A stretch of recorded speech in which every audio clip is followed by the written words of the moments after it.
The grand dining room at my parents' country club estate felt unusually tense as our extended family gathered for what Mom had termed our annual family financial planning meeting. Crystal glasses caught the late afternoon light while my relatives displayed their latest acquisitions like peacocks showing their feathers. My older sister Victoria adjusted her new Tiffany bracelet while describing her latest European shopping trip, and my cousin Bradley straightened his Hermès tie as he detailed his recent yacht purchase in the Hamptons. I sat quietly at the far end of the mahogany table, wearing my usual modest dress and simple jewelry, feeling deliberately underdressed among the designer outfits and luxury accessories that surrounded me. At 29, I was the family puzzle piece that didn't fit, someone who had chosen to work as a freelance research analyst instead of pursuing what they considered appropriate careers in investment banking, corporate law, or luxury real estate like my relatives had done. The portfolio performance this quarter has been exceptional, Uncle Richard announced, spreading glossy investment reports across the table with practiced authority. Our family office strategies are yielding consistent returns, and everyone's individual wealth-building efforts are showing remarkable success. Victoria nodded approvingly while examining her manicured nails. My boutique consulting firm just secured 3 more Fortune 500 clients. The retainer fees alone will fund my new penthouse down payment. Speaking of real estate, Bradley chimed in, my property development syndicate just closed on that waterfront project in Connecticut. The profit projections are extraordinary for investors with serious capital to deploy. The conversation swirled around me as they discussed their various business ventures, investment strategies, and wealth accumulation achievements. What none of them knew was that my modest appearance and understated lifestyle were carefully maintained to conceal something much more substantial and legally complex than any of their financial endeavors. Of course, Mom said with pointed emphasis, not everyone has embraced the family tradition of building real wealth and financial independence. Some people prefer to dabble in theoretical work rather than generating actual income.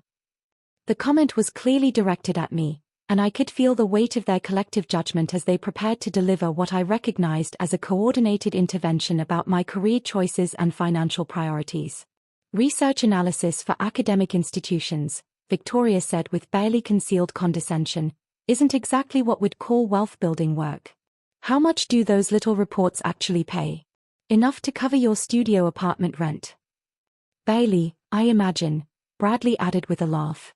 Real money comes from real business ventures, not from writing papers that 3 people will read. Uncle Richard leaned forward with the expression he used when delivering financial advice to people he considered financially naive.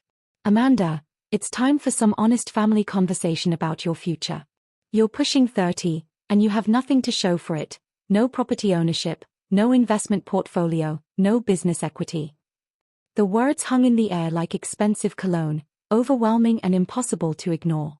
I continued eating my salad while they outlined their comprehensive assessment of my financial failures and lack of serious career ambition. The family trust distributions that have been supplementing your income can't continue indefinitely, Dad announced with the gravity he reserved for important business decisions. We need to see some real financial progress and wealth accumulation from all family members. Stop pretending you have wealth, Victoria mocked, her voice carrying across the dining room with cruel amusement. It's embarrassing watching you sit at this table like you belong with successful people when you're basically living paycheck to paycheck doing fake business work. The laughter that followed felt like ice water. My relatives found my supposed financial struggles genuinely amusing, a source of family entertainment that reinforced their own sense of superiority and success. At that exact moment, there was a firm knock at the dining room door. Mom looked annoyed at the interruption during their carefully orchestrated family financial intervention. A distinguished man in an expensive suit entered, carrying a leather briefcase and wearing the serious expression reserved for delivering important legal news. Ms. Amanda Thompson? I'm Harrison Whitfield from Whitfield & Associates Estate Planning. I apologize for interrupting your family dinner, but we have some urgent documentation regarding your estate management that requires immediate attention. The family looked confused as Harrison approached my end of the table rather than addressing Dad, who clearly expected to be the focus of any serious legal discussion. About that, I said quietly, looking at my sister's suddenly uncertain expression. The laughter stopped immediately. I'm sorry, Dad said, standing with the authority he was accustomed to wielding in business situations, but I handle all legal and estate matters for this family. If there are documents to review, they should be brought to me." Harrison looked genuinely surprised as he consulted his documents. "I'm afraid there's been a significant misunderstanding, Mr. Thompson.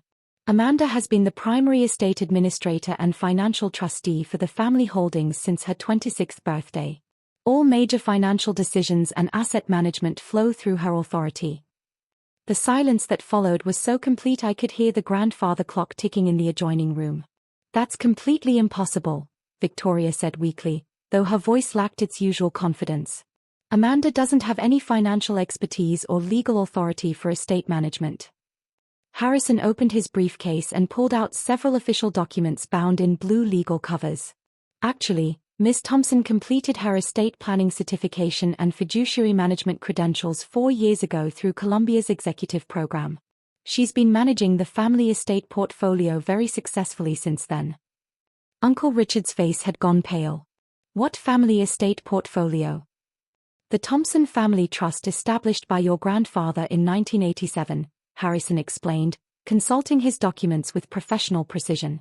"Current value approximately $67.3 million, including real estate holdings, investment portfolios, business equity positions, and liquid assets." I watched my family's expressions transform from confusion to dawning horror as the reality began to penetrate their shock. The numbers seemed to echo through the dining room like financial lightning strikes. "The wealth you've all been discussing and displaying," I said quietly. "It comes from the family trust. My trust." "This is absolutely ridiculous," Bradley snapped, but his voice cracked with uncertainty. "We would have been informed about something this monumentally important to the family." Harrison pulled out a certified copy of the original trust documentation. The trust was specifically structured to transfer complete control to the youngest grandchild upon reaching 26, with the expectation that they would continue supporting family members at their complete discretion while building additional wealth for future generations. Dad grabbed the document with shaking hands, his eyes scanning the legal language that confirmed his worst nightmare. "This says Amanda Thompson is the sole trustee with absolute discretionary authority over all family assets. For the past 3 years," I confirmed. "I've been managing your investment portfolios, approving your business venture funding, and overseeing all family financial distributions while you assumed I was struggling financially." My phone rang, and I recognized the number from our family's private wealth management firm. "Excuse me," I said, answering while maintaining eye contact with my increasingly panicked family. "Ms. Thompson, this is Catherine Mills from Goldman Sachs Private Wealth. We need to discuss the quarterly family distribution approvals. Should we proceed with the standard allowances for Victoria, Bradley, Richard, and your parents?" "Actually," I said calmly, "I think we need to reassess all distribution schedules pending a comprehensive family relationship review." "Certainly. All distributions are now on hold pending your review." I hung up and looked at my family's stricken faces.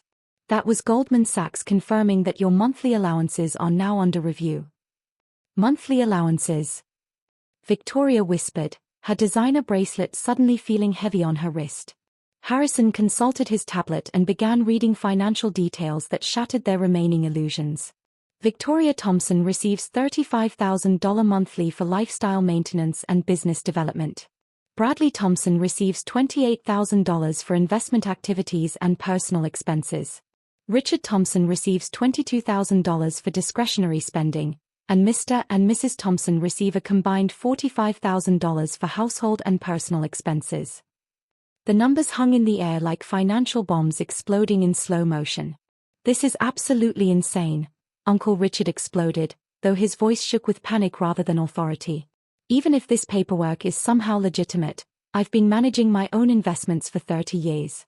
I built my wealth through my own business expertise and market knowledge." "You've been managing investment capital that I provided," I corrected calmly. "Your successful portfolio performance has been funded by trust distributions that I approved monthly." Harrison pulled out another comprehensive report. The family members' individual investment accounts are actually sub-accounts of the main trust portfolio. Ms. Thompson has been providing the capital for all investment activities while maintaining the appearance that family members were generating independent wealth. Victoria was frantically checking her phone, probably discovering a series of account holds and decline transactions. Amanda, this is impossible. My consulting business, my client retainers, my business success. Your business was capitalized with a $400,000 trust loan that I approved, I informed her. Your office lease, your equipment, your marketing budget, all funded through trust guarantees that I signed. But my clients pay substantial fees, she protested desperately. Harrison consulted another document. Your business generates approximately $180,000 annually in actual revenue, while your lifestyle expenses total $420,000. The difference comes from trust distributions. Bradley looked like he was going to be sick. My yacht purchase, my property development syndicate. Trust funded, I confirmed. Your serious capital for investment opportunities comes from monthly distributions that I approve. My phone buzzed with a call from the family's real estate management company. Ms. Thompson, this is Jennifer Walsh from Premium Property Management. We need to discuss the family property portfolio. Should we continue paying property taxes and maintenance for all family residences? I put the call on speaker so everyone could hear. What properties are we discussing? The main estate where you're currently located, Victoria's penthouse, Bradley's waterfront property, Richard's vacation home, and your parents' Florida residence. All trust-owned properties requiring ongoing financial management. Mom looked like she was about to faint. Our homes, all of them, are owned by the trust, Harrison confirmed. Amanda has been covering all property expenses, taxes, maintenance, and insurance for the entire family real estate portfolio. Dad was making desperate phone calls to his financial advisor, his voice becoming more panicked with each conversation. I could hear fragments, trust documentation, Amanda's authority, asset ownership. The family members who told me to find real money, I said, watching their growing desperation, just discovered that I found theirs instead. All of it. Another call came in from the family's business management firm. Ms. Thompson, we need to discuss the various family business ventures. Should we continue funding Bradley's development projects and Victoria's consulting operations? Actually, I said, looking at their horrified faces, let's put all business funding on hold pending a comprehensive performance review. Victoria started crying, her perfect makeup running down her cheeks. Amanda, you can't destroy our businesses. My clients depend on me. My reputation. The same way my reputation was being destroyed by your constant mockery of my supposed poverty. I asked. I looked around the dining room at my family members, each one now understanding that their wealth, their businesses, their entire lifestyle depended on someone they had just spent an hour humiliating for being financially unsuccessful. The crystal glasses and elegant table setting seemed to mock their pretensions. Here's what's going to happen going forward, I announced, my voice remaining calm and professional despite the emotional chaos surrounding me. The monthly distributions will continue with significant modifications and new accountability requirements. Victoria, your allowance drops to $20,000 monthly with detailed business performance reports required. Bradley, yours becomes $15,000 contingent on actual investment returns rather than trust-subsidized speculation. Those amounts won't sustain our current lifestyles, Bradley protested desperately. Then you'll need to generate actual income through legitimate business success, I replied. The same advice you've been giving me about finding real money. Harrison handed me a revised estate management agreement.